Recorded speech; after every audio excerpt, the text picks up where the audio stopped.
O que é isso dentro do forno? Calma, eu posso explicar. Isso não é o que eu tô pensando não, né? Não, não é não, relaxa, tranquila. Ai, meu Deus, tá passando mal. Se acalma.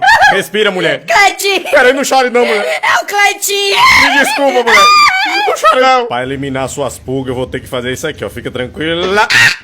Tá com caramba no caramba, doutor! É pra matar as pulgas, mulher. E precisa arrancar meu pescoço? Oxi! Olha, menino, que gatinho fofinho brincando na rua sozinho, olha.